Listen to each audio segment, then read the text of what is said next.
ચોક્કસ. અહીં પ્રશ્નો અને જવાબોની વિગતવાર સમજૂતી આપવામાં આવી છે. 36. કયા મનોવૈજ્ઞાનિકનું એવું માનવું છે કે ચિંતનની પ્રક્રિયા ભાષા દ્વારા પ્રતિબિંબિત રિફ્લેક્ટ થાય છે કે નિર્ધારિત ડિટરમિન્ડ થાય છે? જવાબ એ. ઓર્ફ. સમજૂતી. બેન્જામિન લી ઓર્ફે ભાષાકીય સાપેક્ષતાનો સિદ્ધાંત આપ્યો જે મુજબ ભાષા વિચારને આકાર આપે છે. 37. કયા મનોવૈજ્ઞાનિકનું એવું માનવું છે કે ભાષા અને ચિંતન બંને જીવનના પ્રારંભમાં અલગ અલગ અને સ્વતંત્ર રીતે વિકાસ પામે છે? કોઈ એકનો વિકાસ બીજા પર આધારિત હોતા નથી? જવાબ ડી. વાઇગોટ્સ્કાય. સમજૂતી. લેવ વાઇગોટ્સ્કાઈએ સામાજિક સાંસ્કૃતિક સિદ્ધાંત આપ્યો જેમાં ભાષા અને ચિંતન વચ્ચેના આંતરસંબંધ પર ભાર મૂકવામાં આવ્યો છે. 38. માનસિક તત્પરતાથી સમસ્યા ઉકેલમાં શું અસર પડે છે? જવાબ બી. અવરોધ આવે છે. સમજૂતી. માનસિક તત્પરતા અગાઉ સફળ થયેલી પદ્ધતિઓનો ઉપયોગ કરવાનું વલણ છે જે નવી અને અસરકારક પદ્ધતિઓના ઉપયોગને અવરોધી શકે છે. 39. સમસ્યા ઉકેલમાં માનસિક તત્પરતાની વિધાયક અસર અંગેના પ્રયોગો કોણે કર્યા છે? જવાબ બી. માયર. સમજૂતી. નોર્મન માયરે માનસિક તત્પરતા અંગેના પ્રયોગો કર્યા હતા. 40. સમસ્યા ઉકેલમાં માનસિક તત્પરતાની નિષેધક અસરને શું કહે છે?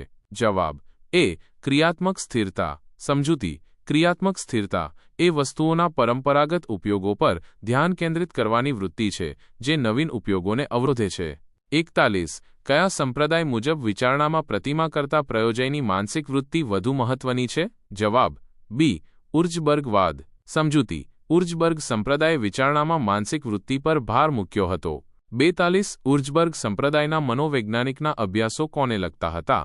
જવાબ ડી. પ્રતિમા વિહીન ચિંતન. સમજૂતી. ઉર્જબર્ગ સંપ્રદાયે પ્રતિમા વિહીન ચિંતન પર ધ્યાન કેન્દ્રિત કર્યું હતું. 43. કયા પ્રકારની પ્રતિમા બનવાથી વ્યક્તિને એવું લાગે છે કે વસ્તુ જાણે કે તેની સામે જ છે અને તે તેનું પ્રત્યક્ષીકરણ કરી રહી છે? જવાબ બી. મૂર્ત પ્રતિમા. સમજૂતી. મૂર્ત પ્રતિમામાં વસ્તુઓ વાસ્તવિક અને સ્પષ્ટ રીતે જોવા મળે છે.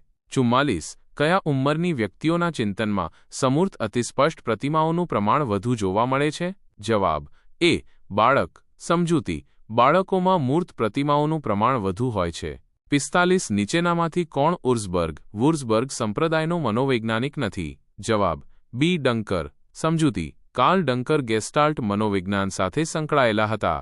46. જ્યારે વ્યક્તિ કોઈ સમસ્યાના ઉકેલ માટે મનોમન સમસ્યાનું એક પ્રત્યક્ષ પ્રતિનિધિરૂપ દૃશ્ય બનાવે છે અને સમસ્યાની મૌલિક સ્થિતિને લક્ષ્ય સ્થિતિમાં ફેરવવાની વ્યૂહરચના વિચારે છે તેને શું કહેવાય? જવાબ બી. સમસ્યા અવકાશ. સમજૂતી. સમસ્યા અવકાશ એ સમસ્યાને માનસિક રીતે રજૂ કરવાની પ્રક્રિયા છે. 47. નીચેનામાંથી કઈ વ્યૂહરચના સમસ્યાના ઉકેલની ગેરંટી આપે છે? જવાબ સી. અલ્ગોરિધમ્સ. સમજૂતી.